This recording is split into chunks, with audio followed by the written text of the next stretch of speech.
దేవుని యొక్క వాక్యాన్ని చూసుకుందాం. కొరింథీయులకు రాసినటువంటి 2వ పత్రికలో నుండి 4వ అధ్యాయము. కొరింథీయులకు రాసినటువంటి 2వ పత్రిక, కొరింథీయులకు రాసినటువంటి 2వ పత్రిక 4వ అధ్యాయము 16వ వచనము నేను చదువుతాను. కొరింథీయులకు రాసినటువంటి 2వ పత్రిక 4వ అధ్యాయము 16వ వచనం నేను చదువుతాను. మీరందరూ కూడా బైబిల్లో ఫాలో అవ్వండి. కావున మేము అధైర్యపడము, మా బాహ్య పురుషుడు కృషించుచున్నను, ఆంతర్య పురుషుడు దినదినము నూతన పరచబడుచున్నాడు. గత వారం నుంచి మనం ఒక కొత్త అంశం మనం చూసుకుంటున్నాం. అదే అంతరంగ పురుషుని గురించి మనం చూస్తున్నాం. అంతరంగ పురుషుడు అన్నప్పుడు లోపల ఉన్నటువంటి ఈ శరీరములో జీవించేటువంటి నిజమైనటువంటి మనము. దాన్ని బైబిల్ చాలా సందర్భంలో చాలా రకాలైనటువంటి పేర్లతో పిలుస్తుంది. అందులో ఇక్కడ పౌలు ఏంటంటే అంతరంగ పురుషుడు అంటున్నాడు. అలాగే మరికొన్ని చోట్ల హృదయము అన్న మాట కూడా వస్తుంది, కొన్ని చోట్ల ఆత్మ అనేటువంటి మాట కూడా ఉంటుంది, కొన్ని సందర్భాల్లో మనస్సు అని కూడా వస్తుంది. ఇప్పుడు చూడండి, ఇవన్నీ కూడా దేని గురించి మాట్లాడుతున్నాయి అంటే నిజమైనటువంటి మన గురించి బైబిల్ మాట్లాడుతుంది. మనం ఈ శరీరంలో జీవించి ఈ శరీరముతో ఉండేటువంటి మనమే నిజమైనటువంటి మనం అనుకుంటున్నాం. కానీ మనం ఏంటంటే ఈ శరీరంలో నివసిస్తున్నాం. మనం నిజమైనటువంటి మనము ఆత్మజీవులము. దేవుడు ఏం చేశాడంటే మనల్ని ఆత్మజీవులుగా చేశాడు, ఈ శరీరంలో మనల్ని పెట్టాడు. ఇప్పుడు శరీరంలో ఎందుకు పెట్టాడు దేవుడు కూడా ఆలోచించాలి. శరీరంలో దేవుడు ఎందుకు పెట్టాడంటే ఈ దేవుడు మనుషులను ఈ భూమి మీద బ్రతకాలని నిర్ణయించాడు. ఈ భూమి అటువంటిది, ఈ సృష్టి అటువంటిది భౌతిక సంబంధమైనటువంటిది. అందుకని ఇక్కడ బ్రతకటానికి అనుకూలమైనటువంటి పరిస్థితి ఉండాలి కాబట్టి దేవుడు మనకి శరీరాన్ని ధరింపజేశాడు. మనము శరీరము కాదు, ఈ భూమి మీద బతకాలి కాబట్టి ఈ భూమి మీద బతకడానికి పదార్థములతో కూడినటువంటిది ఏదో ఒకటి సపోర్ట్ ఉంటేనే మనిషి బ్రతుకుతాడు. అందుకనే దేవుడు మనకి శరీరాన్ని ఇచ్చాడు, శరీరాన్ని ధరింపజేసాడు. అందుకే చూడండి, మనము అప్పుడప్పుడైనా ఈ విషయం మనం జ్ఞాపకం చేసుకోవాలి, అర్థం చేసుకోండి. అంటే అసలు నిజమైనటువంటి మనము ఎవరమంటువంటిది జ్ఞాపకం చేసుకోవడం చాలా చాలా ఇంపార్టెంట్. ఎందుకంటే చాలా సందర్భంలో మనము ఈ శరీరంలో జీవించేటువంటి జీవితమే ఇదే అసలైనటువంటి జీవితం అనుకుంటున్నాం, ఇదే నిజము అనుకుంటున్నాం. అందుకని కొన్ని సందర్భాల్లో ఏంటంటే ఏ సామర్థ్యంతో అయితే దేవుడు మనల్ని యాక్చువల్గా పెడుతున్నాడో ఆ కెపాసిటీ తగ్గట్టుగా మనం ఈ భూమి బతలేకపోతున్నాం. ఎందుకంటే నిజమైనటువంటి బలం అంటువంటిది నువ్వు ఏ సిచ్యువేషన్ అయినా ఫేస్ చేయాలని సరే నిజమైనటువంటి బలము ధైర్యం ఎక్కడ వస్తుంది తెలుసా? ఈ శరీరంలో నుంచి రాదు, అది ఆత్మలో నుండి వస్తుంది, ఆత్మలో వస్తుంది. అందుకనే ఇక్కడ పౌలు మాట్లాడుతూ అన్నాడు, 2 రకాల జీవితాల గురించి మాట్లాడుతున్నాడు. చూడండి, ఒకేసారి ఒక మనిషి 2 రకాల జీవితాలు జీవిస్తాడు. ఒకటి బాహ్య సంబంధమైనటువంటి జీవితం, ఒకటి వ్యక్తిత్వం అని చెప్పొచ్చు, పర్సనాలిటీ అనొచ్చు. అలాగే అంతరంగ పురుషుడు మరొకటి. బాహ్య పురుషుడు, అంతరంగ పురుషుడు అంటున్నారు. సరే, అంటే ప్రతి మనిషి ఈ భూమి మీద జీవించే ప్రతి మనిషి కూడా ఈ 2 ఉంటాయి, ప్రతి వారికి ఉంటాయి. బాహ్య పురుషుడు అన్నప్పుడు శరీరం గురించి మాట్లాడుతున్నాడు, ఈ కన్నులతో చూసేటువంటి ఆకారం గురించి, మనిషి గురించి మాట్లాడుతున్నాడు. అంతరంగ పురుషుడు అన్నప్పుడేమో కనిపించకుండా ఆత్మ సంబంధంగా ఉండేటువంటి, ఇంకా కరెక్ట్గా చెప్పాలంటే అసలు నిజమైనటువంటి నీ గురించి, మన గురించి పౌలు ఇక్కడ మాట్లాడుతున్నాడు. అలా మాటతో చూడండి, కంపేర్ చేస్తున్నాడు. ఇప్పుడు చూడండి, ఎందుకు మనము మన ఆత్మ గురించి ఆలోచించాలో కూడా మనం కొంచెం లోతుగా పరిశీలించాలి. చాలాసార్లు చూడండి, మన సంఘంలో మాట ఉంటాం, ఆత్మీయ జీవితం అన్న మాట అంటాం. ఆత్మీయ జీవితం అంటే దాని అర్థం ఏంటంటే బేసిక్ ఏంటంటే శరీర సంబంధం జీవితం ఒకటి ఉంది, ఆత్మ సంబంధ జీవితం ఒకటి ఉంది. శరీర సంబంధ జీవితం ఏమో భౌతికమైనటువంటిది, అలాగే ఆత్మ సంబంధ జీవితమే మనం దేవునితో జీవించేటువంటి జీవితము. ఇప్పుడు అందుకని చూడండి, ఆత్మీయ జీవితం అని సంఘంలో చాలాసార్లు వింటాం. కానీ యాక్చువల్ ఆత్మీయ జీవితం ఏంటో కూడా చాలాసార్లు మనం మర్చిపోతున్నాం. ఆత్మీయ జీవితం అర్థం ఏంటంటే నువ్వు బయటకి ఈ శరీరంలో కావాల్సినటువంటిది 2 పూటలు ఇస్తున్నావు, దాన్ని ఆరోగ్యంగా ఉంచుకుంటున్నావు, దాన్ని చక్కగా 2 పూటలు స్నానం చేస్తున్నావు, నీట్గా ఉంచుకుంటున్నాం. భౌతికంగా ఏదైనా ప్రాబ్లం వస్తే, అనారోగ్యం వస్తే దానికి సాల్వ్ చేసుకుంటున్నాం, ట్యాబ్లెట్స్ వాడుతున్నాం, దాన్ని మళ్ళీ బలపరుచుకున్నాం శరీరాన్ని. కానీ ప్రాబ్లం ఏంటంటే మనం దీని గురించి ఆలోచించినంతగా అసలైనటువంటి అంతరంగ పురుషుని గురించి అంటే ఆత్మ గురించి మనం పెద్దగా ఆలోచించాం. అందుకనే చూడండి, ఆత్మీయ జీవితం ఉన్నప్పుడు యాక్చువల్ అర్థం ఏంటంటే, నీ భౌతికమైన జీవితం నువ్వు ఎలా ఉందో బాగానే కనబడుతుంది అందరికీ, కానీ ఆత్మీయ జీవితం అందరికీ కనబడదు. కానీ మనం నిజంగా మనం పరిశీలించుకోవాల్సిన ఆత్మీయ జీవితం ఎలా ఉందని. కానీ కొన్ని సందర్భాల్లో మనం ఎంత భక్తిపరులమైనా సరే, ఎంత శరీరానుసారంగా ఉంటామంటే, ఇప్పుడు చూడండి, శరీరానుసారం అన్నప్పుడు ప్రతిదీ పాప సంబంధంగా అనుకోకండి. శరీరానుసారం అంటే అర్థం ప్రతిదీ శరీర సంబంధంగానే ఆలోచిస్తూ, కనిపించేది, మనకు అర్థమయ్యేది, మనం వినేది, మనం అర్థం చేసుకోగలిగేది దాని మీద మాత్రమే బేసే బతుకుతాం చాలాసార్లు. అది శరీర సంబంధించిన జీవితము. అంటే ఏంటంటే, శరీర సంబంధించిన జీవితం అంటే అర్థం ఏంటంటే, నీకు ఎంతసేపు ఏం కనబడుతుందో, ఈ మైండ్కి నీకు ఏం అర్థమవుతుందో ఆ సెన్సెస్ని బేస్ చేసుకుని జీవిస్తాం. అది శరీర సంబంధమైనటువంటి జీవితం. అది మనం ఎంతసేపు అలాగనే జీవిస్తాం, కానీ ఆత్మ జీవితం పెద్దగా మనం ఆలోచన చెయ్యం. ఇప్పుడు చూడండి, నేను లాస్ట్ టైం చెప్పాను చూసారా, ఈ శరీర సంబంధించిన జీవితానికి మనం రోజుకి 2 పూట్ల భోజనం పెడతాం, రోజు 2 సార్లు స్నానం చేస్తాం, ఇంకా చాలా చాలా చేస్తుంటాం. ఈ శరీరానికి అవసరమైనటువంటి సుఖాన్ని, సౌఖ్యాన్ని మనం ఎప్పుడు ఇస్తూ ఉంటాం. మనం వీలైనంత వరకు మనం శరీర సంబంధ కంఫర్ట్నే కోరుకుంటాం. మన ఇంట్లో కూర్చున్నప్పుడు కూడా మనకి ఎలా కంఫర్టబుల్లో ఆ కుర్చీలో అలా కూర్చోాలనుకుంటాం. ప్రతీదీ కూడా శరీరంకు ప్రతీదీ అనుకూలంగా, సుఖంగా, సౌఖ్యంగా, కంఫర్ట్గా మనం ప్రతీదీ మలుచుకుంటున్నాం. కానీ ఆత్మ గురించి మనం బేసిక్గా ఆలోచన చేయము. కానీ అందులో ఉన్నట్టు ఒక ప్రాబ్లం ఏంటంటే, ఈ శరీరం నువ్వు ఎంత బాగా మెయింటైన్ చేస్తున్నా సరే, నీకు చిన్న రోగం వచ్చినా నువ్వు ట్యాబ్లెట్స్ వాడేసి ఇంకేదన్నా చేసుకుంటూ ఈ ప్రతిదాన్ని చక్కగా ఉంచు నువ్వు ఎంత ట్రై చేస్తున్నా సరే, నువ్వెంత నీ సాయశక్తి లేని ఎంత ఎఫర్ట్ పెట్టి, ఎంత డబ్బు పెట్టి, ఎంత ప్రయత్నం చేసినా ఇది ఉన్న కొందికి మృతమైపోతూ ఉంటుంది, కానీ ఉన్న కొందికి ఇది నూతన పరచబడుతూ ఉండదు. నువ్వెంతనే ట్రై చెయ్యి. ఇప్పుడు చాలామంది చూడండి, ఇప్పుడు సినిమా యాక్టర్లు లాంటి అందరూ కూడా చాలామంది ఏంటంటే, వాళ్ళు ఏజ్ అయిపోతున్నట్టు కనబడకుండడానికి రకరకాల మేకప్లు చేస్తే దానికి బోల్డ్ డబ్బులు ఖర్చు పెడతారు. కొంతమంది ప్లాస్టిక్ సర్జరీలు చేసుకుంటారు. ఏంటంటే, ఇంతకుముందు ఎప్పటి నుంచో 10, 15, 20 years ఎలాగ ఉన్నా అసలు మనిషి ఏం మారలేదు భౌతికంగా అనిపించుకోవడానికి రకరకాల ప్రయత్నాలు మనిషి చేస్తాడు. కానీ మీకు తెలిసి ఎంత ప్రయత్నం చేస్తున్నా, ఒకవేళ ప్లాస్టిక్ సర్జరీ లాంటివి చేయించుకుని ఎంత కవర్ చేసుకున్నా సరే, ఇంకను ఈ శరీరం అనేటువంటిది చావుకి రోజు రోజుకి దగ్గర అవుతూనే ఉంటుంది. నువ్వు వద్దనుకున్నా ఇది మారిపోతూనే ఉంటుంది. నువ్వెంతైనా ప్రయత్నం చెయ్యి, నువ్వు తాత్కాలికంగా కొంచెం అలా మెయింటైన్ చేసుకోగలుగుతావు, బయటకు అలా కనబడుతుందే కానీ లోపల మాత్రమే శరీరము ఆటోమేటిక్గా ఇది వృద్ధాప్యంలోకి వచ్చేస్తుంది. ఇది నిర్మూలమైపోయేటువంటి స్థితికి వెళ్ళిపోతూనే ఉంటుంది. ఇదో టైం వస్తే నాశనం అయిపోద్ది. నువ్వు ఎంతైనా మెయింటైన్ చేసి నాశనం అవుతుంది. అంటే ఒకసారి ఆలోచించండి, మనం ఎక్కువ దేని మీద బేస్ అయిపోయి బతుకుతున్నాము. అది యాక్చువల్గా ఎప్పుడూ నీతి ఉండేది కాదు, అది నిర్మూలమైపోయేటువంటిది, నాశనం అయిపోయేటువంటిది, మృతతుల్యం అయిపోయేటువంటి దాని మీద బేస్ చేసుకుని ఎక్కువ బతికేస్తున్నాం మనం. కానీ చూడండి, ఆత్మీయ జీవితం ఎందుకు ఇంపార్టెంట్ తెలుసా? ఓ పక్కన బాహ్య పురుషుడు పౌలు అంటున్నాడు, కృషించుచున్నాను, ఆంతర్య పురుషుడు దినదినము నూతన పరచబడుతున్నాడు. ఇప్పుడు చూడండి, గుడ్ న్యూస్ ఏంటో తెలుసా? బ్యాడ్ న్యూస్ ఏంటంటే, నువ్వెంతైనా ఈ శరీరాన్ని నువ్వు కవర్ చేయడం ట్రై చేయి, ఇది ఖచ్చితంగా ఈరోజు రేపు ఖచ్చితంగా అది ఉన్న కొందుకు చావుకు దగ్గరైపోతూనే ఉంటుంది. నువ్వెంతైనా కవర్ చేసుకో, కానీ జరిగేది మాత్రం లోపల జరుగుతూనే ఉంటుంది. కానీ మీకు ఇంకో విషయం తెలుసా? అంతరంగ పురుషుడు అని మరొకటి నీకు జీవితం ఉంది. అంటే నీ ఆత్మ, ఇది యాక్చువల్ ఉన్న కొందుకు అది వీక్ అయిపోదు, ఉన్న కొందుకు మసలుదవదు. పౌలు అంటున్నాడు, అది నూతన పరచబడుతుంది. ఇప్పుడు చూడండి, అంటే అర్థం ఏంటి? ఇది ఇంకా ఉన్న కొందుకు బలపడుతుంది, ఆత్మీయ జీవితం ఉన్న కొందుకి బెటర్గా మారుతుంది. శరీరంలో మనం ఎదిగే కొలది ఓ టైంలో చిన్న పుడతాము, ఎదిగే కొలది ఒక టైం వస్తుంది, తర్వాత మళ్ళీ మనం వీక్ అయిపోతాం, ముసలైపోతాం, చచ్చిపోతాం. అలా రేజ్ అవుతాం, మళ్ళీ అలా డౌన్ అయిపోతుంది శరీరము. కానీ ఆత్మీయ జీవితం నాకు ముగింపు అన్నది లేదు తెలుసా? ఇది ఎప్పుడు కూడా నూతన పరచబడుతూనే ఉంటుంది అంటున్నాడు. శరీరము ఓ టైం వస్తే నూతన పరచబడుతుంది, మంచి వయసు ఉంటాం, తర్వాత మళ్ళీ పెద్దవాళ్ళు అయిపోతాం, ముసలు అయిపోతాం, అలా పైకి వెళ్తాం, మళ్ళీ అలా దిగిపోతాం. కానీ ఆత్మీయ జీవితం యొక్క గొప్పతనం, అడ్వాంటేజ్ ఏంటో తెలుసా? ఇది ఎప్పటికీ నువ్వు డౌన్ అవ్వవు. ఇది ఆత్మీయ ఎలాంటిదంటే, నువ్వు తలుచుకుంటే ఎప్పుడూ నూతన పరచబడుతూనే ముందుకు వెళ్ళిపోతూ ఉంటావు నువ్వు అలాగా. దానికి యాక్చువల్ వృద్ధాప్యం అన్నది కానీ, ఆత్మకి చావు అన్నది కానీ ఉండదు. అందుకని పౌలు అంటున్నాడు, ఏదైతే యాక్చువల్గా నీకు బెటర్ రిజల్ట్స్ ఇస్తుందో, ఏదైతే నిజంగా నీ లైఫ్ని మోల్డ్ చేయగలుగుతుందో దాని మీద ఎక్కువ మైండ్ పెట్టండి అంటున్నాడు. అందుకే చాలా సందర్భం బైబిల్ మనం చూసినప్పుడు ఈ బయట అలంకరణ గురించి కూడా, దాని గురించి యాక్చువల్గా రాబోతున్నారో చెప్తాను, దాని గురించి కూడా దానికి ఎక్కువ ఇంపార్టెన్స్ ఇవ్వదని బైబిల్ ఉంటుంది. ఎందుకంటే నువ్వు ఎంత ట్రై చేసినా అది ఎప్పుడు అది అలా నిలబడి ఉండదు, అది పోద్ది. కానీ ఏది శాశ్వతంగా ఉంటుందంటే నిజమేంటంటే నీవు, అంటే ఆత్మ. అందుకే నిజమైనటువంటి నీవు ఎలా ఉన్నావో దాని మీద మైండ్ పెట్టని పౌలు చెప్తున్నాడు.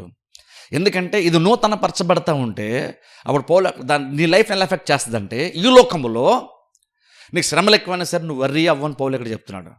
ఈ శ్రమలను చూసి నేను చింతపడను, నేను వర్రీ అవ్వనని చెప్తున్నాడు. ఇప్పుడు చూడండి, అది ఇంపార్టెంట్. ఆత్మీయ జీవితంలో ఎదగటం అనేటువంటిది నీకు ఎంత అడ్వాంటేజో తెలుసా? ఎందుకని దేవుడు ఆత్మీయ జీవితానికి ఎంత ప్రాముఖ్యత ఇస్తాడు? ఎందుకు నార్మల్ ప్రతి క్రిస్టియన్ ఒకటి మైండ్లో లోతుగా ఒకటి తెలుసు ఏంటంటే ఆత్మీయంగా ఎదగాలనే విషయం అందరూ తెలుసు. కానీ ఎందుకు ఎదగాలో తెలుసా? ఎందుకు ఎదగాలంటే అసలు నిజమైన నీ లైఫ్కి సంబంధించిన ప్రతిదీ కూడా నీ ఆత్మలో ఉండే బయటకు వస్తుంది. అందుకనే సామెతలు వీళ్ళతో రాబోతున్న వాళ్ళు కూడా చెప్తాను, హృదయాన్ని భద్రంగా కాపాడుకుని బైబిల్ ఉంది. ఇప్పుడు బైబిల్లో ఇందరు చెప్పండి చూసారు, హృదయం అన్నప్పుడు గుండెకాయ గురించి మాట్లాడలేదు, ఇక్కడ హార్ట్ గురించి కాదు. ఇది మనకు బ్లడ్ సర్క్యులేట్ చేసి హార్ట్ గురించి మాట్లాడు. హృదయం అన్నప్పుడు నిజమంటే నీ గురించి, ఆత్మ గురించి మాట్లాడుతుంది బైబిల్. ఆత్మ అన్నా, హృదయం అన్నా, కొన్నిసార్లు మనసు అన్నా, లేదా అంతరంగ పురుషుడు అన్నా సరే, నిజమేంటే నీవు ఆత్మ జీవిగా ఉంటావు చూసారు, నీ గురించి బైబిల్ మాట్లాడుతుంది. అంటే ఓ టైం వస్తే శరీరము వృద్ధాప్యంకు చచ్చిపోయిన తర్వాత ఇంక నువ్వు బయటికి వచ్చేస్తావు చూసారా, ఆ నిజమైనటువంటి నీ గురించి దేవుడు మాట్లాడుతున్నాడు. అలాగే అక్కడ సామెతలు 4 మనం చూస్తే హృదయాన్ని భద్రంగా కాపాడుకో, ఎందుకంటే నీ హృదయంలో ఉండే జీవధారలు బయలుదేరుతాయి. సరే, హృదయంలో ఉండి ఎక్కడ ఏం బయలుదేరుతుందంటే జీవితమునకు సంబంధించిన ప్రతిదీ కూడా, లైఫ్ అనేటువంటిది నీలో ఉండి వస్తుంది అంటే హృదయంలో ఉండి స్టార్ట్ అవుతుంది. అందుకని ఆత్మీయ జీవితం ముఖ్యం తెలుసా? మన ఆత్మీయం ఎందుకు ముఖ్యం మనకు అర్థం కావట్లేదు. ఆత్మీయంగా ఎదగాలంటూ ఆత్మీయ ఎదుగుదల గురించి మాట్లాడుతున్నప్పుడు ఏమనుకుంటాం అంటే, ఏదో మనం ఆత్మీయంగా ఉండాలి, ఎందుకు క్రిస్టియన్స్ కదా, దేవుడు ఇష్టపడతాం అనుకుంటున్నాం. దేవుడు ఎందుకు ఆత్మీయంగా ఎదగమన్నాడు తెలుసా? అది అర్థం చేసుకోవాలి మనం. దేవుడు ఎందుకు నువ్వు ఆత్మీయ జీవితానికి ప్రాముఖ్యత అని చెప్తున్నాడంటే, నువ్వు బెటర్గా బ్రతకాలి అంటే ప్రతిదీ లోపల నుంచి స్టార్ట్ అవుతుంది కార్యము. బయట నుంచి లోపలికి కాదు, లోపల నుంచి బయట స్టార్ట్ అవుతుంది. అందుకని మనము బయట దానికంటే ఎక్కువగా లోపల దాని మీద కాన్సన్ట్రేట్ చేయడం చాలా ఇంపార్టెంట్. ఎందుకంటే దేవుడు మనల్ని చేసినప్పుడు ఆత్మజీవులుగా దేవుడు మనల్ని చేశాడు. ఒకసారి మరలా వెనక్కి వెళ్దాం, చూడండి ఒకసారి మరలా ఆదికాండంకి వెళ్దాం. లాస్ట్ టైం చూసి మరికొన్ని విషయాలు మనం చూద్దాం. ఆదికాండం 2వ అధ్యాయం, ఆదికాండము 2వ అధ్యాయము 7వ వచనం నేను చదువుతాను. ఆదికాండము 2వ అధ్యాయము 7వ వచనము. దేవుడు మనిషిని చేసినప్పుడు దాని గురించి మాట్లాడుతున్నాడు. మనం ఎలా నిర్మించబడ్డామో ఒకసారి మనం చూసుకుందాం. చూడండి, ఆదికాండం 2వ అధ్యాయము 7వ వచనం.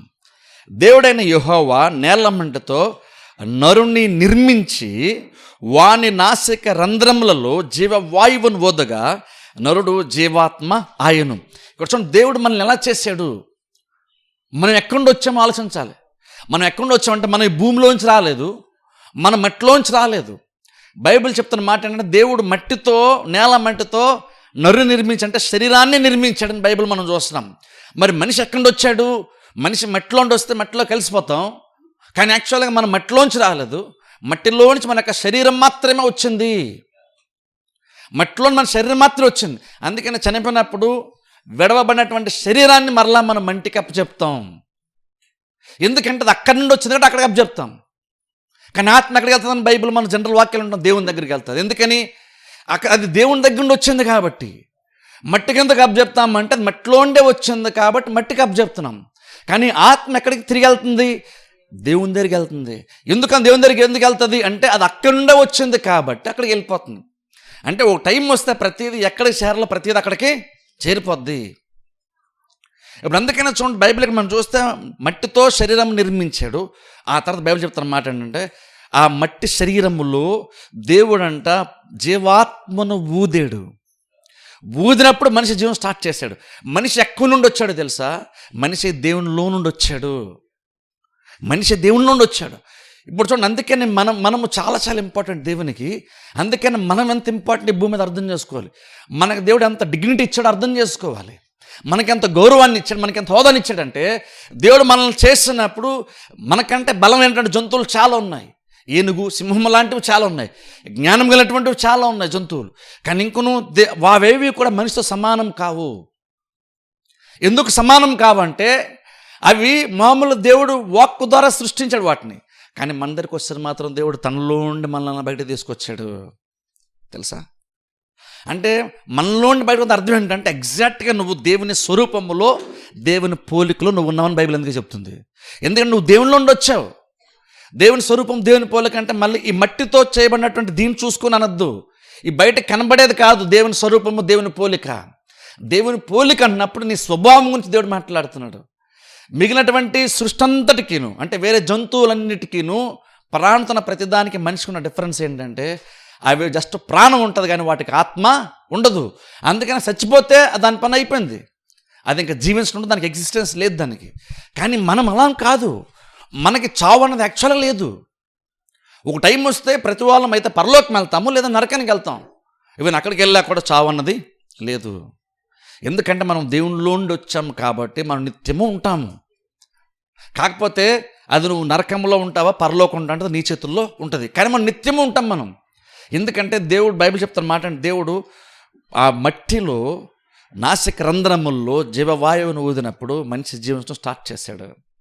దేవుడు మనం చేసినప్పుడు అంటే తన స్వరూపంలో తన పనులు చేశాడు. అందుకనే మనిషి కూడా బెటర్గా ఎప్పుడు బ్రతుకుతాడో తెలుసా? సంతోషంగా, సమాధానంగా, తృప్తిగా ఎప్పుడు బ్రతుకుతాడో తెలుసా? నువ్వు ఎందులోంచి వచ్చావో నువ్వు దాంతో ఆయనతో సహవాసం చేస్తుంటే నీ లైఫ్ బెటర్గా ఉంటుంది. దేవుడి దగ్గర రావడం ఎందుకు ఇంపార్టెంట్?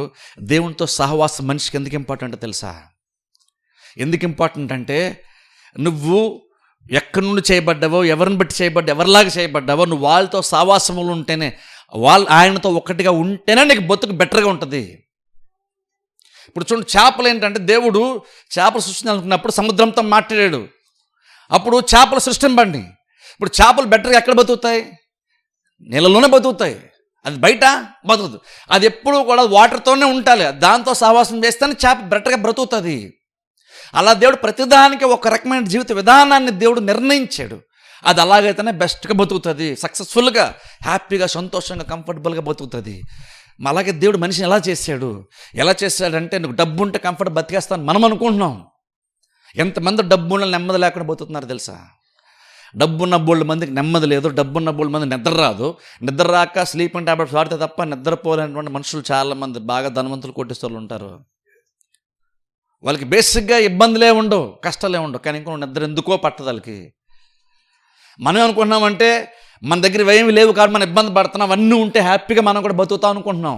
నేను చెప్తాను, నువ్వు నిజంగా దేవుని స్వరూపంలో సృష్టించబడ్డావు కాబట్టి, నువ్వు నిజమైనటువంటి ఆత్మ జీవము కాబట్టి, నువ్వు సుఖంగా బతకాలంటే నువ్వు దేవునితో ఉంటేనే సుఖంగా బతుకుతావు. అయి ఉంటే సుఖంగా బతుకుతావని కాదు. అది ఉంటే కొంచెం మంచిదే, అది ఉంటే నీ శరీరానికి సుఖం, నీకు సుఖము కాదు, నీకు సుఖం కాదు. అని డబ్బున్న వాళ్ళకి అన్నీ ఉంటాయి, మంచి మంచి బెడ్లు ఉంటాయి, మంచి మంచి మంచాలు ఉంటాయి, మంచి మంచి లగ్జరీ కార్లు ఉంటాయి, అన్నీ ఉంటాయి. కానీ ప్రాబ్లం ఏంటంటే వాళ్ళ నిద్ర పట్టదు. అంటే చూడండి, నిద్ర అంటే ఎంత ఆశీర్వాదం ఒకసారి ఆలోచించండి. అంటే ఏం చెప్తానంటే దేవుడు మనల్ని చేసినప్పుడు, అందుకని తన స్వరూపం తన పుల్లో చేశాడంటే అర్థం ఏంటంటే మనం ఆయనతో సహవాసం చేస్తేనే మనం బెటర్గా బతుకుతాం. అందుకని దేవుడు కూడా మనతో సహవాసం చేయడానికి ఇష్టపడుతున్నాడు. ఎందుకంటే తెలుసు, సృష్టి అంతా ఎంత గ్రాండ్గా, ఎంత గొప్పగా దేవుడు సృష్టిని చేశాడు. కానీ దేవుని యొక్క మనసు ఎప్పుడు కూడా ఎవరి మీద ఆశపడుతుంది తెలుసా? మనిషి మీద ఆశపడుతున్నాడు. దేవుడు మనిషి కోసం చూస్తున్నాడు, మనిషి తనతో సహవాసం చేయాలని దేవుడు ఆశపడుతున్నాడు. అందుకని కదా ఈవెన్ ఏదైనా తోటలో సైతము ఏ లోటు ఆదాముకు లేని టైంలో కూడా బైబిల్ చెప్తున్న మాట అంటే ప్రతిరోజు సాయంకాలం వేళ చల్లటి పూట దేవుడు వచ్చి ఆదాము అవ్వలతో సహవాసం చేశాడు. మనం అనుకుంటే ఎంతసేపు మనం దేవుని దగ్గర రావాలనుకుంటున్నాం, కానీ మీకు తెలుసా దేవుడు నీతో సహవాసించడానికి ఎంత ఇష్టపడుతున్నాడు తెలుసా? ఎందుకంటే దేవుడు జంతువులు చూసి కనెక్ట్ అవ్వట్లేదు, నక్షత్రాలు చూసి కనెక్ట్ అవ్వట్లేదు, ఒక మనిషి చూసిన మాత్రము తనలాంటి ఒక వ్యక్తిని చూస్తున్నాడు, ఆయన మనిషిని చూస్తున్నాడు. దేవుడు చూస్తున్నప్పుడు తన స్వరూపం కనబడుతుంది, అక్కడ తన పోలిక ఎదురుగా కనబడుతుంది. అందుకని దేవుడు కూడా మనుషులతో సహవాసం చేయడానికి ఇష్టపడుతున్నాడు, సంతోషిస్తున్నాడు. అందుకనే ప్రతిరోజు దేవుడు వచ్చి మనిషితో ప్రతిరోజు ఆదాములతో సహవాసం చేశాడు. ఈరోజు మనం చర్చికి రమ్మని చెప్తున్నాంటే ఎందుకు రమ్మన్నాం అర్థం కావట్లేదు జనాలకి. చర్చ్ కింద రమ్మని చెప్తామంటే నువ్వు చర్చికి వచ్చి కూర్చుంటే పాస్టర్కి ఏదో కలిసి వస్తుందని కాదు, లేదా చర్చికి ఏదో కలిసి వస్తుందని కాదు, నువ్వు నీ సృష్టికర్త దగ్గరికి వస్తున్నావు. అంటూ రకంగా చెప్పాలంటే చేపను నీటిలో పెడుతున్నావు, ఎంత సుఖంగా బతుకుతుంది అది నీటిలో ఉంటే.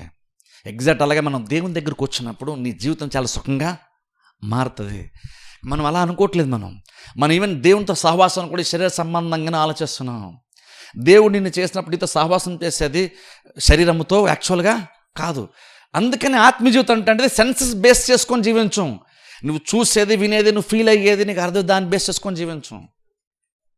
కానీ ఇంక నువ్వు చాలామంది ఆత్మీయ జీవితము కూడా ఎదుగుతున్నామన్న దానికి చాలామంది ఏంటంటే ఈ 5 సెన్సెస్నే బేస్ చేసుకుంటాం. కానీ దేవుడు ఈ 5 జ్ఞానేంద్రులు అంటారు చూసి తెలుగులో, ఇది ఎందుకు ఇచ్చాడంటే ఈ సృష్టితో నువ్వు కనెక్ట్ అవ్వడానికి ఇచ్చాడు. దేవుడు దేవునితో కనెక్ట్ అవ్వడానికి కాదు. దేవునితో కనెక్ట్ అవ్వడం నీకు ఆత్మ ఒకటి ఉంది, నిజమంటే నీవు ఉన్నావు.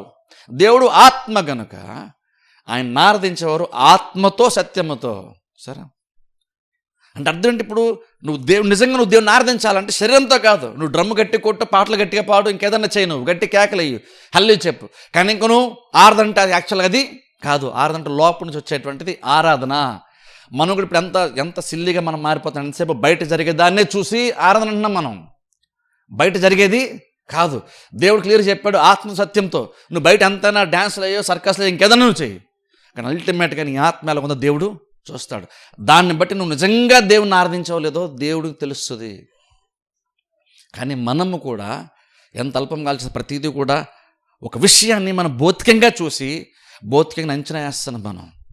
కానీ దేవుడు అసలు భౌతికంగా చూడట్లేదు, దేవుడు ఆత్మీయంగానే దేవుడు చూస్తున్నాడు. అందుకే మనం చర్చకొచ్చినప్పుడు కూడా చూడండి, మనము దేవుని సంగతి అనుభవించాలంటే నువ్వు భౌతికంగా ఆలోచించొద్దు అంటాను నేను. నువ్వు భౌతికంగా మాత్రం ఆలోచిస్తే నీ దేవుడు లేడేమో అని కూడా నీకు చాలాసార్లు అనిపిస్తుంది. దేవుడు లేడేమో నీకు అనిపిస్తుంది. నువ్వు ఆత్మీయంగా ఉంటేనే ఇక్కడ నువ్వు దేవుని స్వరాన్ని వినగలుగుతావు, నువ్వు దేవుని యొక్క సన్నిధిని అనుభవించగలుగుతావు.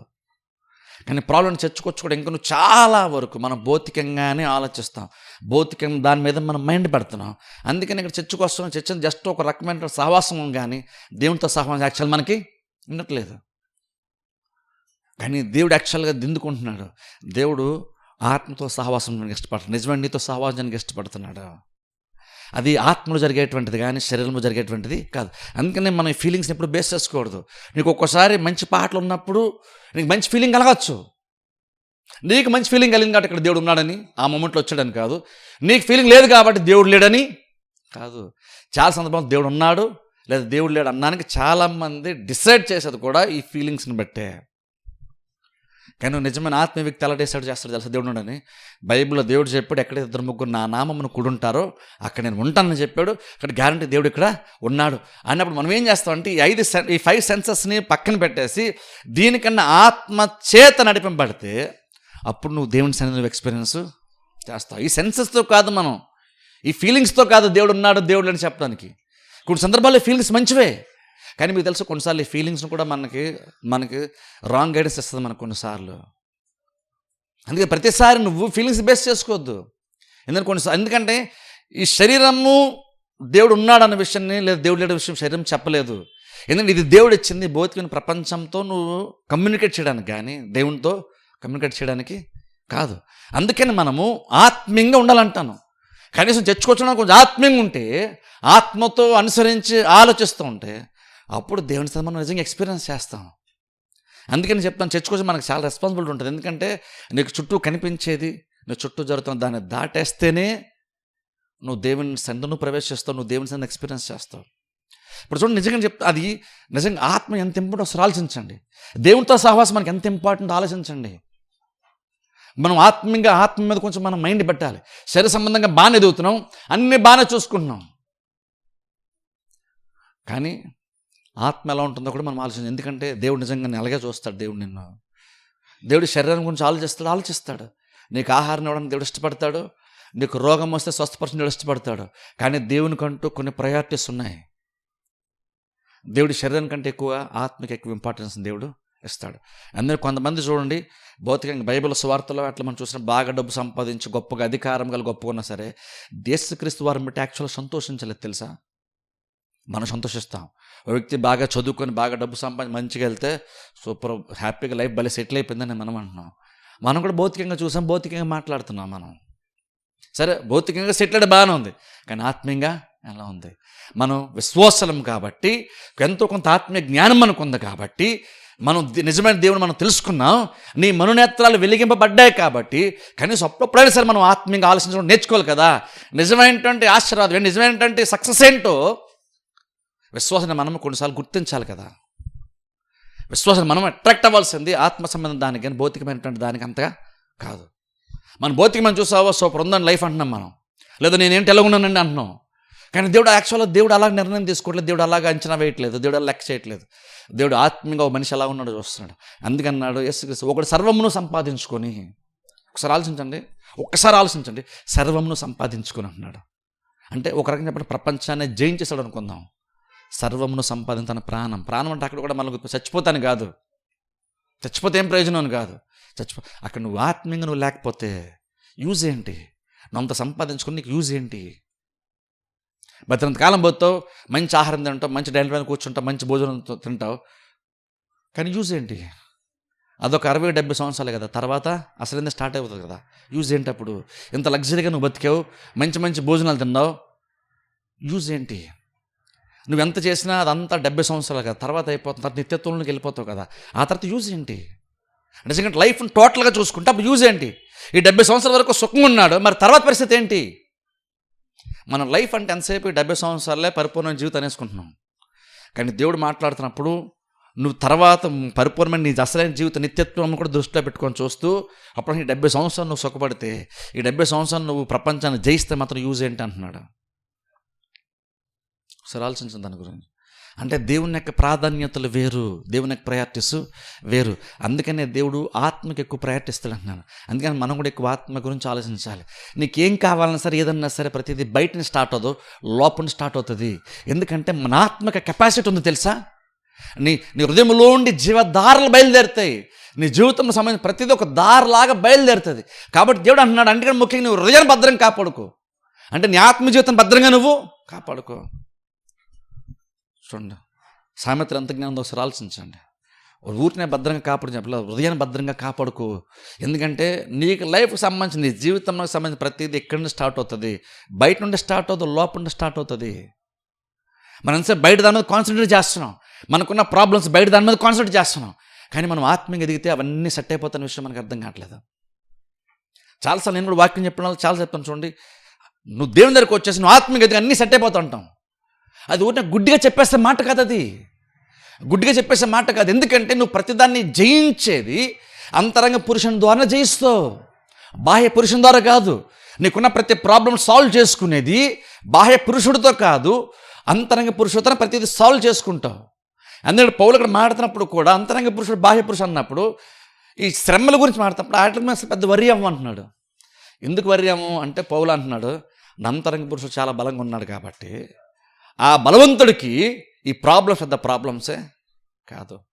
సో నిజంగా ఒకసారి ఆలోచించండి, మనము వయసు పెరిగే కొలది జీవితం ఎంత బెటర్గా మార్చుకోవచ్చు తెలుసా? బాహ్య పురుషుడు కృషించుతున్నాను, వరి అవ్వాల్సిన పని లేదు. ఎందుకంటే లోపల అంతరంగ పురుషుడు దినదినము నూతన పరచబడుతున్నాడు. అంతరంగ పురుషుడు ముసలుడవడు, వీక్ అవ్వడు, ఇంకున్న కొందికి నూతన పరచబడుతూనే ఉంటాడు. ఒకసారి ఆ జీవితంలో ఒకసారి ఆలోచించండి. దినదినము నూతన పరచబడుతూనే కొనసాగేటువంటి ఒక లైఫ్ ఎలా ఉంటుందో ఆలోచించండి. దీనికి ఎండింగ్ లేదు ఇంకా దీనికి. అందుకని బైబిల్ చెప్తాను మాట్లాడి, నువ్వు ఆత్మీయ జీవితాన్ని జాగ్రత్తగా చూసుకొని బైబిల్ చెప్తుంది హృదయాన్ని భద్రంగా కాపాడుకో. ఎందుకంటే చూడండి, దేవుడు కూడా కొన్ని కార్యాలు స్టార్ట్ చేసినప్పుడు ఎక్కడ స్టార్ట్ చేస్తాడు తెలుసా? హృదయంలో స్టార్ట్ చేస్తాడు. అందుకనే చర్చికి రమ్మని చెప్తాం ఎవరికైనా సరే. చర్చికి ఎందుకు రమ్మంటాం చాలామందికి అర్థం కావట్లేదు. ఎందుకంటే దేవుడు పని చేసినప్పుడు దేవుడు ఈ ఫీలింగ్స్తో పని చేయట్లేదు, నీ శరీరంతో కమ్యూనికేట్ చేయట్లేదు, నీ శరీరం పైన దేవుడు పని చేయట్లేదు, నీ ఆత్మలో ఫస్ట్ ఆఫ్ ఆల్ దేవుడు పని చేస్తాడు. ఎందుకంటే అది సెట్ అయిపోతే మిగిలినవన్నీ సెట్ అయిపోతాయి ఆటోమేటిక్గా. ఎందుకంటే బాహ్య పురుషుడు కంటే అంతరంగ పురుషుడు చాలా చాలా బలమైనటువంటి వాడు. ఎందుకంటే ఇది ఉన్న కొంత వీక్ అయిపోద్ది, కానీ అంతరంగ పురుషుడు ఉన్న కొంతకి బలపరచబడుతూనే ఉంటాడు. అంటే అర్థం ఏంటంటే నీ ఆత్మకి ఎంత కెపాసిటీ ఉందో ఒకసారి ఆలోచించండి. ఆత్మ బలపడడంలో ఎంత గొప్పతనం ఉంటుందో, నీకెంత మేలు ఉంటుందో ఆలోచించండి. చాలా బహిరంగంగా మనందరం బాగానే ఉంటాం, కానీ చాలామంది ఆత్మీయంగా చాలా చాలా వీక్ తెలుసా? ఎంత వీక్ అంటే చిన్న చిన్న శ్రమలు తట్టుకోలేం, చిన్న చిన్న మాటలు తట్టుకోలేం, చిన్న చిన్న ఇబ్బందులు కూడా ఫీల్ అయిపోతాం మనం. అంటే బేసిక్ ఏంటంటే అక్కడ నీ అంతరంగ పురుషుడు చాలా చాలా వీక్ అని అర్థం. అక్కడ అంతరంగ పురుషుడు వీక్ అని అర్థం. నువ్వు ఎంత కష్టాలు నువ్వు సహించగలుగుతావు దేని మీద బేస్ అవుతావు తెలుసా? నీ అంతరంగ పురుషుడు ఎంత బలంగా ఉన్నాడు, నీ ఆత్మలో నువ్వు ఎంత బలపడ్డావు, నీ ఆత్మ జీవితం ఎంత బలపడ్డావు, దాన్ని బేస్ చేసుకొని నీ లైఫ్ ఎఫెక్ట్ అవుతుంది. నీ బయట నీ లైఫ్ ఎఫెక్ట్ అయ్యేది, ఈవెన్ నీ శరీరం కూడా ఎఫెక్ట్ అయ్యేది ఏంటి తెలుసా? లోపల నుంచి వచ్చేటువంటిదే. ఎందుకంటే శరీరం కంటే లోపల నీవు అసలైనటువంటి వాడివి, ఆయన బలమైనటువంటి వాడు. దేవుడు బెస్ట్ మనకి శరీరాన్ని భూమి ఉండడానికి ఇచ్చాడు. శరీరం చూసి మోసపోవద్దు. చూడండి, స్పేస్లోకి వెళ్ళినప్పుడు స్పేస్ సూట్ అని ఇస్తారు ఒకటి. ఎందుకన్నది అక్కడ వాతావరణానికి మనిషి ఉండాలంటే అందులో ఉంటేనే, అది ఒక వస్త్రంలాగా తాను ధరించుకుంటున్న సూట్ వేసుకుంటేనే అక్కడ మనిషి క్షేమంగా ఉంటాడు. కాబట్టి అక్కడ స్పేస్ సూట్ ఉంది, అది అక్కడికి ఓకే. మళ్ళీ దాంతో ఇక్కడికి వచ్చాక ఎక్కడది ఓకే కాదు. అది అక్కడ కంఫర్టబుల్లే. మళ్ళీ దాంతో వచ్చి ఎక్కడ కూడా నేను అలాగే బతుకుతానంటే ఆ స్పేస్ సూట్లో తను సుఖంగా ఉండలేడు. అది అక్కడికి ఓకే, ఇక్కడికి కాదు. అలాగే దేవుడు కూడా నీకు ఈ భూమి మీద బతకడానికి, తాత్కాలికంగా ఉండడానికి శరీరం ధరింపజేశాడు స్పేస్ సూట్ లాగా. కానీ నిజమంటే నీవు లోపల ఉన్నావు. నిజంగా మనం లోపల ఉన్నాం. మనం దాని గురించి ఆలోచించుకోవాలి. మనం ఆత్మీయ జీవితాన్ని, మన ఆత్మ ఎంత పోషిస్తున్నాం, దాన్ని ఎంత బలపరుస్తున్నాం, దానికి ఎంత ఆత్మీయ ఆహారం మనం ఇస్తున్నాం, దాన్ని ఎంత పోషిస్తున్నాం, దాన్ని ఎంత జాగ్రత్తగా కాపాడుకుంటున్నాం, అది కూడా మనం ఆలోచించుకోవాలి. ఎందుకంటే ప్రతిదీ అక్కడ నుండే బయలుదేరుతుంది. అందుకే చూడండి, బయట జరుగుతున్నటువంటి సిచ్యువేషన్స్ కోసం పెద్దగా ఆలోచించకూడదు. అంటే నీకు ఏదైనా ప్రాబ్లం ఉంటే ఫస్ట్ నువ్వు ఏం చేయాలి తెలుసా? నువ్వు ఆత్మీయంగా బలపడడం గురించి ఆలోచించాలి. నువ్వు బయట ప్రాబ్లమ్స్ని బహిరంగంగా సాల్వ్ చేయడానికి ట్రై చేయొద్దు. ఎందుకంటే చూడండి, బైబిల్లో మాట చూద్దాం. చూడండి ఒకసారి సామెతల గ్రంథంలోనికి వెళ్దాం. సామెతల గ్రంథము 18వ అధ్యాయము. సామెతల గ్రంథము 18వ అధ్యాయము. సామెతలు 14 వచ్చిన చదువుతాను. సామెతల గ్రంథం 18వ అధ్యాయము 14 వచ్చిన నేను చదువుతాను. చూడండి, సామెతల గ్రంథము 18వ అధ్యాయము 14 వచ్చును. నరుని ఆత్మ వాని వ్యాధి నోర్చును, నలిగిన హృదయము ఎవడు సహింపగలడు. ఇక్కడ ఆలోచించండి. చూడండి, నరుని ఆత్మ అంటే నిజమేంటంటే నీవు. నరుని ఆత్మ వాని వ్యాధి నోర్చును అంటే ఒక రకంగా చెప్పాలంటే నిజంగా నీ ఆత్మ అంటే వ్యాధి అంటే సిక్నెస్ మనకు తెలుసు కదా, బలహీనతలు, రోగములు. నీ ఆత్మ బేసిక్గా ఏ రోగం వచ్చినా సరే తట్టుకోగలుగుతుందంట. ఒకసారి ఆలోచించి దాని గురించి. ఆత్మ ఎంత బలం మీద చెప్తున్నాను. మనిషి యొక్క ఆత్మ అంటే నిజమేంటే నీవు. నేను కొన్ని సందర్భం మనిషి ఆత్మ అంటాను, కానీ మనిషి ఆత్మ అంటే బేసిక్గా మన గురించి మనం మాట్లాడుతున్నాం. నీవు అంతరంగా పురుషుని గురించి మాట్లాడుతున్నాం, నీ హృదయం గురించి, నీ ఆత్మ గురించి మాట్లాడుతున్నాం. నరుని ఆత్మ ఎంత బలమైందో తెలుసా? నరుని ఆత్మ ఎంత బలమైందంటే ఈ శరీరమునకు ఏదైనా రోగం వచ్చినా సరే ఆత్మ తట్టుకొని నిలబడుతుంది. సరే ఆలోచించు దాని గురించి.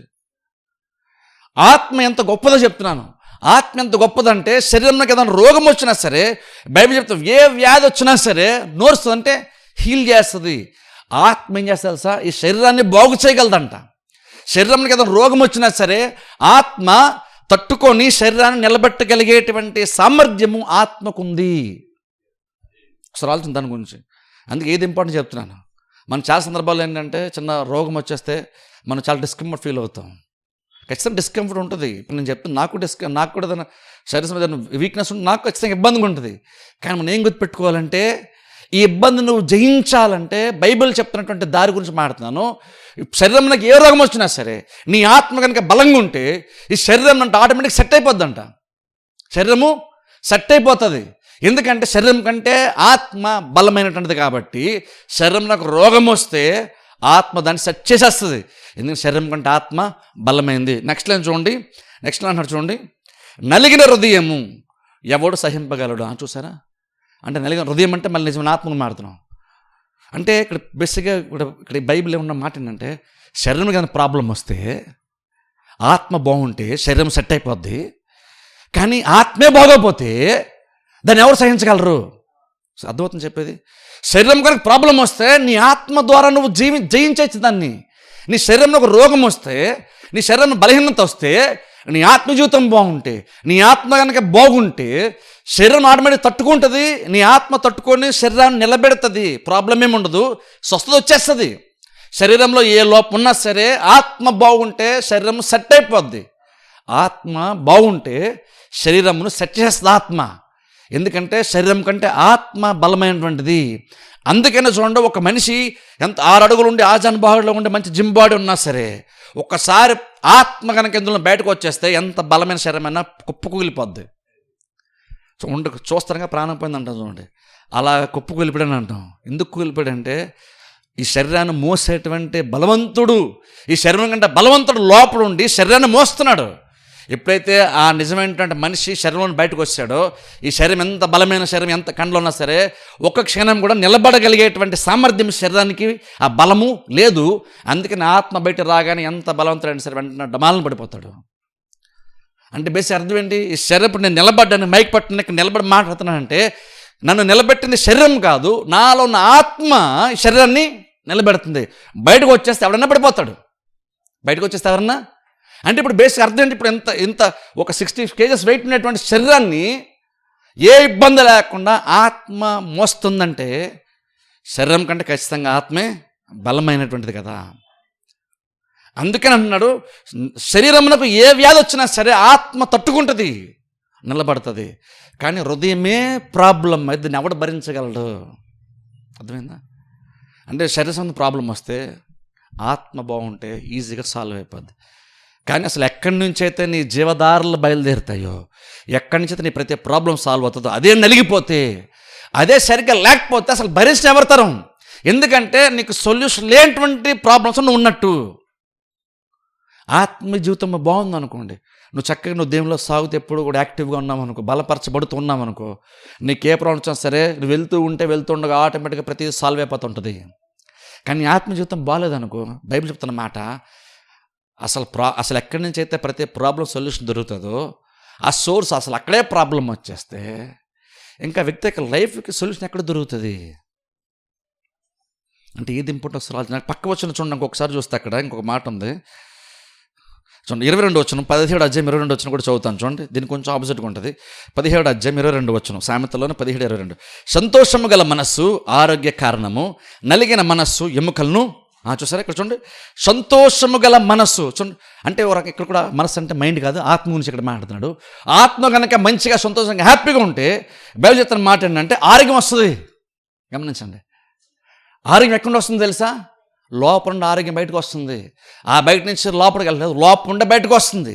అందుకని సామెత గ్రంథంలో హృదయంలో ఉండి జీవదారులు బయలుదేరుతాయి.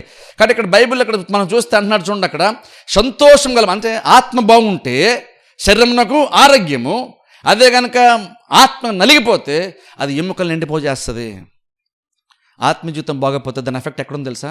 శరీరం మీద కూడా ఎఫెక్ట్ ఉంటుంది. మీకు తెలుసా? హృదయం బాగోపోతే అంటే నీ ఆత్మ జీవితము, నీ ఆత్మ బాగోపోతే ఎక్కడి నుంచి అన్ని బయట రావాలి. కానీ ఇదే ప్రాబ్లం వచ్చినప్పుడు ఆటోమేటిక్ శరీరం మీద కూడా దానికి ఎఫెక్ట్ ఉంటుంది. బాడీ బాగుండడం కాదు ఇంపార్టెంట్, ఆత్మ బాగుండడం ఇంపార్టెంట్. ఎందుకంటే శరీరం బాగోపోతే దానికి సొల్యూషన్ దొరుకుతుంది. కానీ ఆత్మీయ జీవితమే పాడైపోతే మనిషి యొక్క పరిస్థితి ఏంటో ఆలోచించండి. మనం ఆత్మీయ జీవితం అంటే ఏదో చర్చికి వెళ్ళడం రావడం అనుకుంటాం. చర్చికి వెళ్ళడం రావడం కాదు.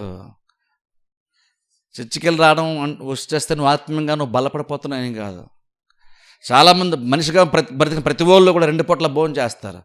కానీ కొంతమంది ఎదగరు. వయసు 15 years 20 years ఉంటుంది, కానీ ఎదగరు. ఇంకనూ అదే హైట్ ఉంటారు. చూడండి, బేసిక్ కొంతమంది చూడండి మరుగుజ్జులు ఉంటారు సార్ కొంతమంది. పాప వాళ్ళ స్థితి, వాళ్ళ ప్రాబ్లం ఏంటి? లోపల ఉన్నటువంటి ఎంత ఎదుగుదల టైంకి ఉండాలి అంత ఎదుగుదల వారికి లేదు. అది వాళ్ళ ప్రాబ్లం.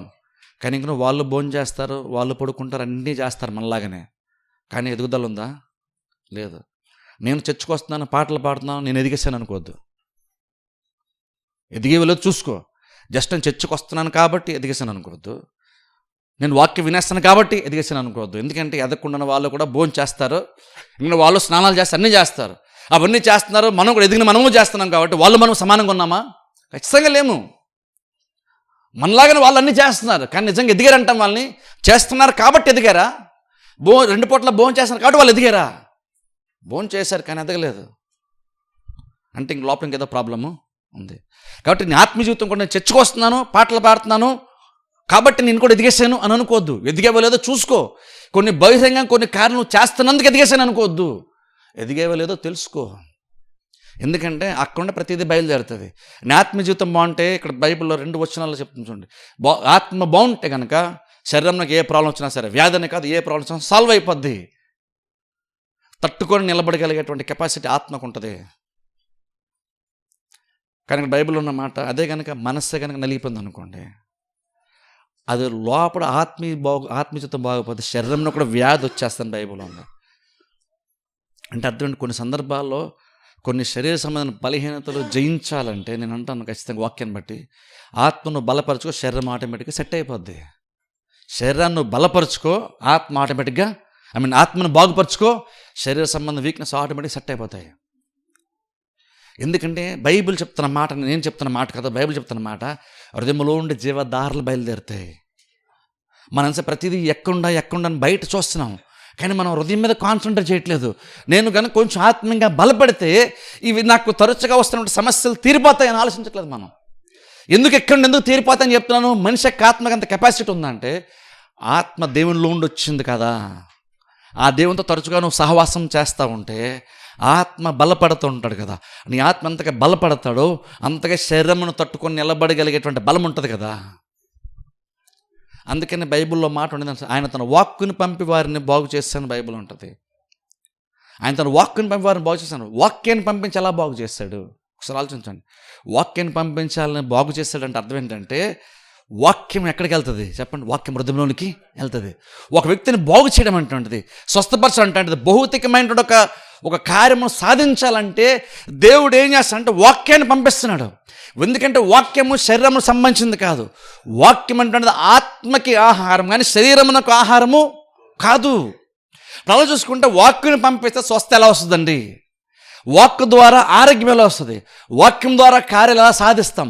వాక్యం ద్వారా అద్భుతాలు దేవుడు ఎలా చేస్తాడంటే, వాక్యము పంపించేది శరీరంలో కాదు, వాక్యం పంపించేది నీ ఆత్మకి. ఎందుకంటే ఇది బలపడితే శరీరము స్వస్థ వస్తుంది. అందుకని తన వాక్కుని పంపి వారిని బాగు చేశాను అంటే అర్థం ఏంటంటే దేవుడు వాక్యాన్ని పంపిస్తాడు. ఎందుకంటే ఇక్కడ బైబిల్ చూసారా, ఆత్మ సెట్ అయితే మిగిలినవి సెట్ అయిపోతాయి.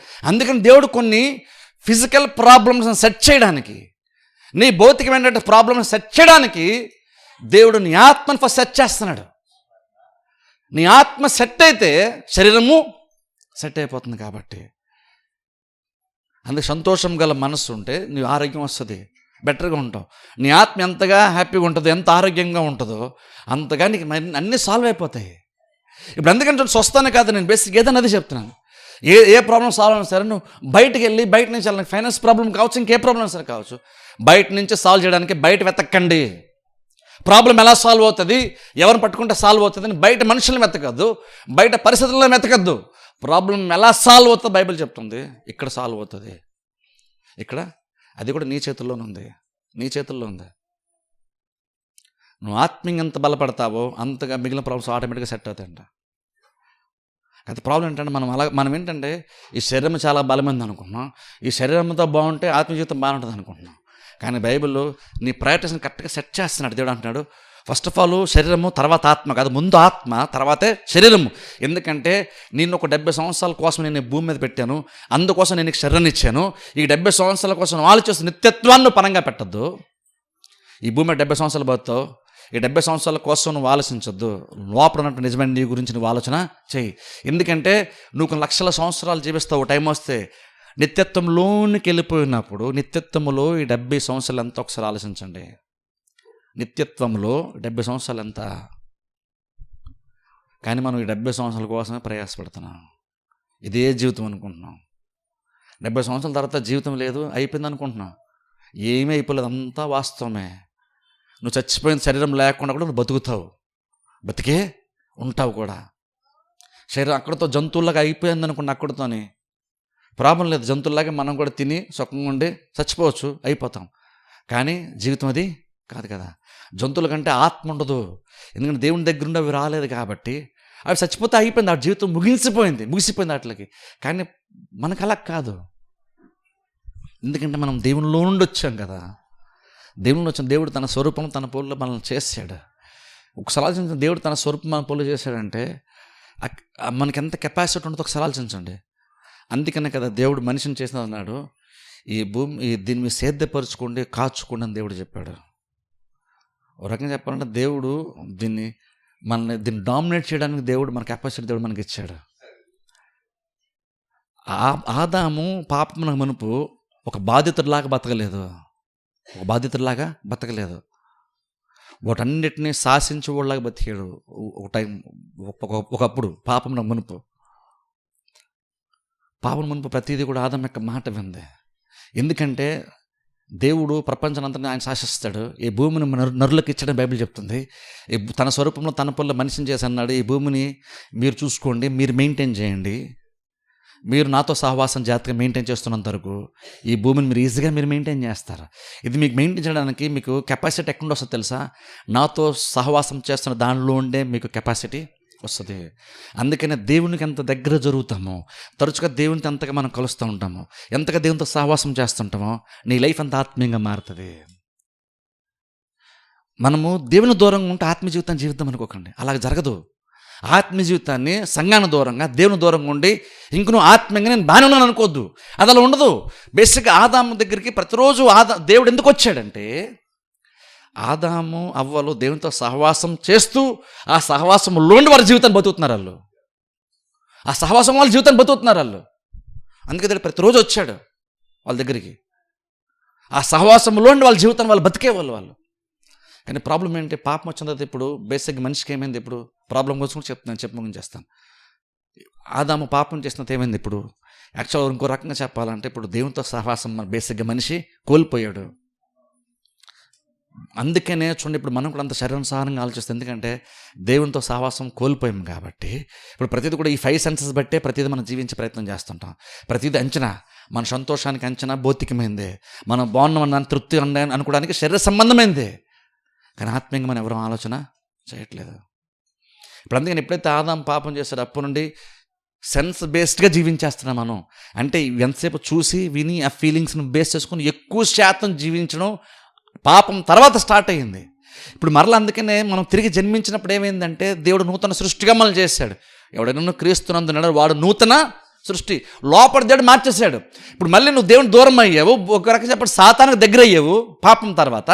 ఇప్పుడు మళ్ళీ దేవుడు నూతనంగా కడిగి మళ్ళీ ఫ్రెష్గా ఒక రకంగా నూతన సృష్టిగా మార్చి ఏదైనా తోటలో మనిషిని పెట్టినట్టుగా మనల్ని తిరిగి జన్మింపజేసి ఆత్మను నూతన పరిచాడు, పరిశుద్ధపరిచాడు. ఇప్పుడు మళ్ళీ నువ్వు దేవునితో సహవాసంలోని మరలా రావాలి. ఎప్పుడైతే మొదటి రోజున అంటే 6వ రోజున మనిషిని చేశాడు, చూసారా? చేసిన దగ్గర నుండి ప్రతిరోజు ఆదాము హవ్వలు దేవునితో సహవాసం చేశారు. ఇప్పుడు మళ్ళీ తిరిగి జన్మించావు, రక్షణ పొందావు, రక్షణ ద్వారా తిరిగి జన్మించావు, నూతన సృష్టిగా మారు.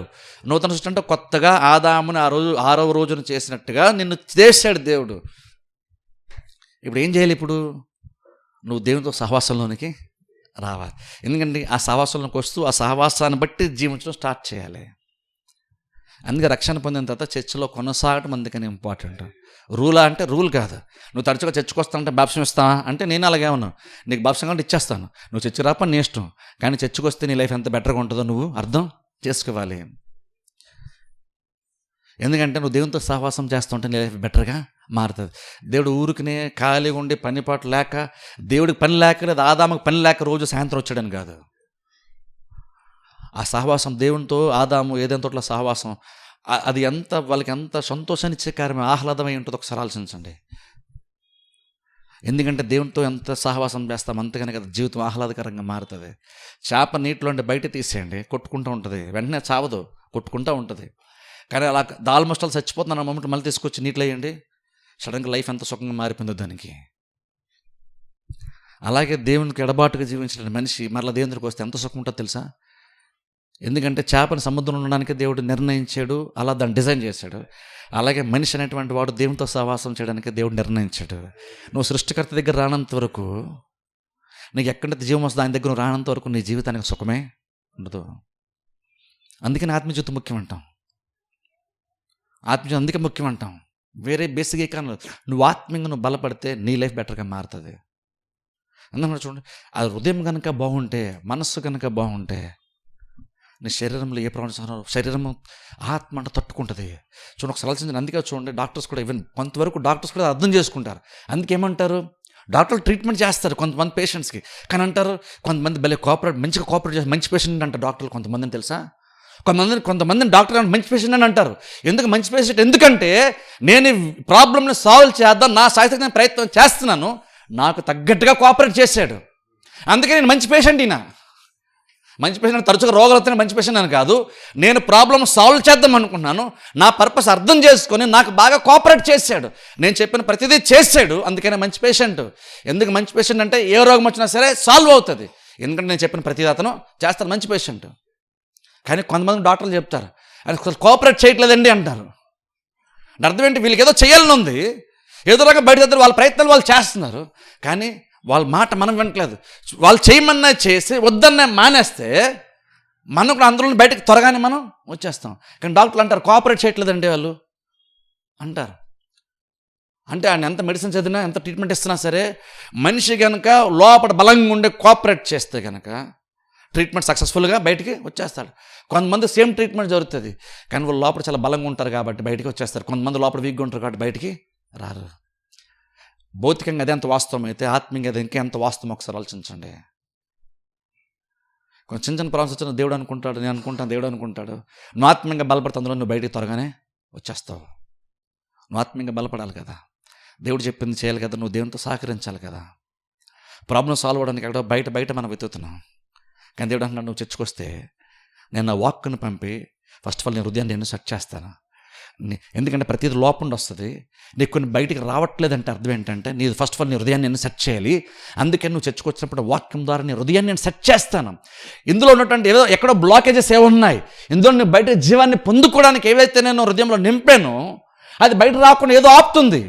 నేను వాక్యం ద్వారా మొత్తం ఆపరేషన్ సర్జరీ చేసి నేను క్లీన్ చేసి ఫ్రీ ఫ్లో నేను ఇస్తాను, హృదయాన్ని సెట్ చేస్తాను. అప్పుడు నీ లైఫ్లో ప్రతిదీ సెట్ అయిపోద్ది అంటాడు దేవుడు. కానీ ప్రాబ్లం ఏంటంటే ముందు అన్ని ప్రాబ్లమ్స్ సెట్ అయిపోయినప్పుడు చర్చకొస్తానని అంటాం కొన్నిసార్లు మనం. కానీ దేవుడు అంటున్నాడు, తన వాక్యను పంపించి వారిని బాగు చేశాను. వాక్యం శరీరాన్ని టచ్ చేసి బాగు చేసేది కాదు, లోపలికి వాక్యాన్ని పంపిస్తాడు. ఆత్మకి వాక్యము ఆహారము. హృదయంలోనికి దేవుడు వాక్యాన్ని పంపిస్తున్నప్పుడు ఆ వాక్యము హృదయంలోనికి వెళ్ళినప్పుడు హృదయం సెట్ అవుతుంది. హృదయం సెట్ అయితే శరీరము కూడా సెట్ అయిపోద్ది. అందుకని ఆయన తన వాక్యను పంపించి వారిని బాగు చేశాను. అంటే ఒకసారి ఆలోచించిన మనం వాక్యం ఎందుకంటే చర్చకి ఎందుకు వస్తున్నాం అంటే ఇందుకే వస్తున్నాం. తరచుగా ఎందుకు వాక్యం వినాలి, ఎందుకు వారానికి 2-3 సార్లు చర్చకి ఎందుకు రావాలి, ఎందుకు వాక్యం వినాలంటే నువ్వు తరచుగా వస్తున్నప్పుడల్లా నీకు తెలియకుండా వాక్యం లోపలికి నాటబడుతుంది, నీ ఆత్మకు ఆహారం లోపలికి వెళ్తుంది, అది బలపడుతుంటుంది. అది ఎంతగా ఆత్మ బలపడుతుందో అంతగా నీకు బయట ప్రతి ప్రాబ్లం కూడా సెట్ అవుతుంది కదా. బాధాకర విషయం అంటే విశ్వాసులు చాలామంది మనం కూడా ఆలోచించం అలాగా. ఎప్పుడు ఎవరైనా చచ్చిపోతే అక్కడ మాత్రం ఆత్మ కోసం ఆలోచిస్తాం. కానీ మనం చర్చలోకి వచ్చినప్పుడు మనం ఆత్మ కోసం ఆలోచించాం, శరీరం కోసం ఆలోచిస్తాం. ఆత్మ కోసం ఎప్పుడు ఆలోచిస్తాం? ఎక్కువ జ్ఞాపకార్థ కొడుకులోనే ఆలోచిస్తాం మనం. కానీ మిగిలిన సందర్భాల్లో మనం పెద్దగా ఆలోచన చేయం. గుర్తుపెట్టుకోండి, నీకు ఏ ప్రాబ్లం వచ్చినా సరే ఆత్మ సరిగ్గా ఉంటే దేనైనా సరే ఆత్మ భరించేస్తుంది. చెప్తున్నాను, కొన్నిసార్లు ప్రాబ్లమ్స్ భరించలేకపోతున్నా అంటే అర్థం ఏంటంటే ప్రాబ్లం పెద్దని కాదు, ఆత్మ బలంగా లేదు. ఆత్మ బలంగా లేదు. అది బలపరుచుకో, ప్రాబ్లము సెట్ అయిపోతుంది. అందుకే చర్చకి ఎందుకు వస్తున్నాం మనం, వాక్యం ఎందుకు బోధిస్తాం, ఎందుకు గంట ప్రసంగం ఎందుకు చేయాలి? సింపుల్గా ఒక అరగంట ఏదో 4 మాటలు చెప్పేసి మిమ్మల్ని త్వరగంటికి పంపించవచ్చు కదా. గంట ప్రసంగం ఎందుకు చేయాలి? కొన్నిసార్లు గంట దాటేస్తుంది. ఎందుకు అంతసేపు ఎందుకు అంటే వాక్యం అంటే ఆత్మకి ఆహారము. అది దేవుడిస్తున్నటువంటి ఆహారం. అది దేవుడు అనుగ్రహిస్తున్నప్పుడల్లా ఒక ఉద్దేశమే దేవుడు ఇస్తున్నాడు. నాకెందుకు ఈరోజు వాక్యం ఇచ్చాడు? బహుశా రేపెళ్ళలో నా శక్తికి మించినటువంటి ప్రయాణం నాకు ఉందేమో. ఏలియా గురించి చెప్తున్నాను. ఏలియాకి దేవుడు భోజనం పెట్టాడు, పడుకోమన్నాడు. తర్వాత మళ్ళీ వెంటనే లేపాడు, మళ్ళీ భోజనం పెట్టాడు. ఇందడి కదా భోజనం చేసి పడుకున్నాను కదా అంటే దేవుడు అన్నాడు, శక్తికి మించిన ప్రయాణం ఉంది.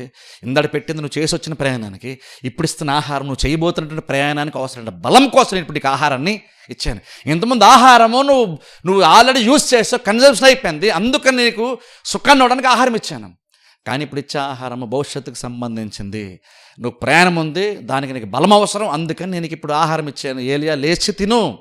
నీ శక్తికి మించినటువంటి ప్రయాణము దేవుని దూరం ఆలోచిస్తాడు. చూడండి, ఏలియాకి తెలుసు ఆ విషయము? తెలియదు. కానీ దేవుడు ఆహారం ఇచ్చాడు. దేవుడు ఎంత ఆలోచిస్తాడు ఒకసారి ఆలోచించండి. నేను ఎగ్జాక్ట్ అదే విషయాన్ని ఆత్మీయంగా కానీ కనిపించి చూడండి. కొంతమందికి శక్తికి మించినటువంటి ప్రయాణాలు ఉంటాయి, శక్తికి మించిన కార్యాలు కొన్ని చేయాల్సి ఉంటుంది. దేవుడు ఈరోజు ఆహారం ఇక్కడ ఇస్తాడు, కానీ భోంచడం నువ్వు ఇక్కడికి రావు. అప్పుడు ఆ ప్రయాణము నీకు ఎంత వీక్గా ఉంటుందో ఆలోచించండి ఒకసారి. అప్పుడు ఆ ప్రయాణం ఏమో నువ్వు బలహీనంగా ఫీల్ అయిపోయి, కృషించిపోయి, నీరసించిపోయి దేవుడు సపోర్ట్ చేయట్లేదు అంటాం. దేవుడు ఎప్పుడో నీకు ఆహారం రెడీ పెట్టాడు, కానీ వచ్చి భోంచేసి ఉంటే నీకు ప్రయాణం సుఖంగా ఉండేది. కానీ మనం భోంచేయడం అనుకుంటే దేవుడు ఎందుకోనండి నాకేం సపోర్ట్ చేయట్లేదు, చర్చికి వెళ్తున్నాను కానీ నాకేం సపోర్ట్ రావట్లేదు, నాకు ఇబ్బందిగా ఉంటుంది, దేవుడు ఎందుకో సరిగ్గా సెట్ చేయట్లేదు ప్రాబ్లమ్స్ అంటాం. దేవుడు నీకు కిందికే కదా నీకు ఆహారము ఇస్తున్నాడు అంటే సహవాసాన్ని అలా చోటు నేర్చుకోండి. చర్చకు వస్తున్నప్పుడు నీకు ఇప్పటికిప్పుడు అవసరం ఏమో, రేపెల్లో నువ్వేం ఫేస్ చేస్తావు నీకు తెలియనప్పుడు దానికి అవసరమైనటువంటి శక్తి కావాలంటే నీ ఆత్మకి బలం అవసరం కదా. ఆ బలం ఈ ఆహారం ద్వారా వస్తుంది కదా అని ఆలోచించాలి. చర్చికి అందుకని రావడం గురించి ఈరోజు నీకు బాగుంది కాబట్టి వచ్చాను, నాకు బాగాలేదు కాబట్టి నేను రాలేదన్నది పెట్టుకోవద్దు ఎప్పుడు కూడా. రేపేంటో నీకు తెలియనప్పుడు దేవుడు ఈరోజు నీకు బహు సిద్ధపాటు కొనిస్తాడేమో నిన్ను బలపరచడానికి, దాన్ని తట్టుకొని నిలబడి దాన్ని జయించి సాల్వ్ చేసుకొని సుఖంగా ముందుకెళ్ళాలని దేవుడు ముందుగానే నీ శక్తికి మించినటువంటి కార్యాలు ఉన్నాయని దేవుడికి అర్థమయ్యి దానికి అవసరం శక్తిని ఇవ్వడానికి ఆత్మీయ ఆహారాన్ని ఇస్తాడు. నువ్వు అందుకని తరచుగా దేవుని దగ్గరికి వచ్చి సహవాసంలో ఉంటే దేవుడు నీకు అవసరం ప్రతి ముందుగా ఇస్తాడు. ఎందుకంటే దేవుడు భవిష్యత్ కాలం జరిగినటువంటి దేవుడు. నీ మీద రెస్పాన్సిబిలిటీ కలిగినటువంటి దేవుడు, నీ భవిష్యత్తుకి నువ్వేం ఫేస్ చేస్తావో దేవుడు ముందుగానే తెలుసు కాబట్టి ప్రతిదీ ముందుగానే నేను రెడీగా ఉంచడానికి ప్రయత్నం చేస్తాడు. దేవుడు సిద్ధపరిచేటువంటి వాడు. దేవుడు సిద్ధపరుస్తాడు, వాక్యాన్ని ఇచ్చి సిద్ధపరుస్తాడు. వాడు చర్చకు వచ్చిన ప్రతిసారి అది మనం ఆలోచించుకోవాలి. దేవుడు నాకు ఏదన్నా ఒక బలమైన ఆహారం ఇస్తున్నాడా? నేను ఖచ్చితంగా దేవుడు నాకు ఆహారం, బలమైన ఆహారం నాకు ఖచ్చితంగా ఎక్స్ట్రాగా డోసేజ్ అయిన దేవుడు నాకు ఇస్తాడంటే ఖచ్చితంగా ఇంకేదో ఉండదు. రేపు ఏదో ఫేస్ చేయలేమో నేను. దానికి నాకు ఆత్మ బలం అవసరం. అందుకని ఆత్మీయంగా బలపరచడానికే దేవుడు నన్ను పిలుస్తున్నాడేమో, నాకు అందుకు ఆహారం ఇస్తున్నాడు అనుకొని ఆహారం దూరంలో భుజించి ఆత్మను బలపరుచుకుంటే తర్వాత నువ్వు బయటికి వెళ్ళక నీకు ఏ ప్రపంచం సెట్ అయిపోతుందో తెలుసా? ఎందుకంటే బయట ఉన్న ప్రతిదీ దృశ్యమైనవి అనిత్యములు, అదృశ్యమైన నిత్యములు. దృశ్యమైనటువంటి కంటే అదృశ్యమైనటువంటి బలమైనటువంటివి, అదృశ్యమైనటువంటి విలువైనటువంటివి, అదృశ్యమైనటువంటి శాశ్వతమైనటువంటివి. శరీరం కనబడుతుంది కానీ శాశ్వతం కాదు. నీ ఆత్మ కనబడుతుంది కానీ శాశ్వతం. దాన్ని బలపరుచుకుంటే ప్రతి ప్రాబ్లంని సాల్వ్ చేసుకోవచ్చు. ప్రార్థన చేస్తే అందరూ తల్ల వంచుకెళ్ళి మూసుకోండి. స్తోత్రము చెల్లించేదము మన యేసుకే, స్తోత్రము చెల్లించేదము, స్తోత్రము చెల్లించేదము మన యేసుకే, స్తోత్రము చెల్లించేదము, స్తోత్రము చెల్లించేదము మన యేసుకే, స్తోత్రము చెల్లించేదము, స్తోత్రము చెల్లించేదము మన యేసుకే, స్తోత్రము చెల్లించేదము. మంచివాడు గొప్పవాడు మన దేవుడు, వాక్యమునిచ్చు దేవుడు. మంచివాడు గొప్పవాడు మన దేవుడు, వాక్యమునిచ్చు దేవుడు. స్తోత్రము చెల్లించేదము మన యేసుకే, స్తోత్రము చెల్లించేదము,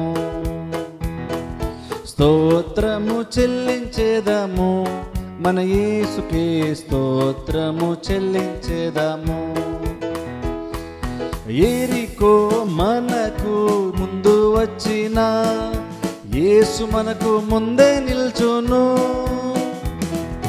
యెరికో మనకు ముందు వచ్చిన యేసు మనకు ముందే నిల్చును. భయపడకు, దిగులు పడకు, ప్రార్థించి స్తుతించుము.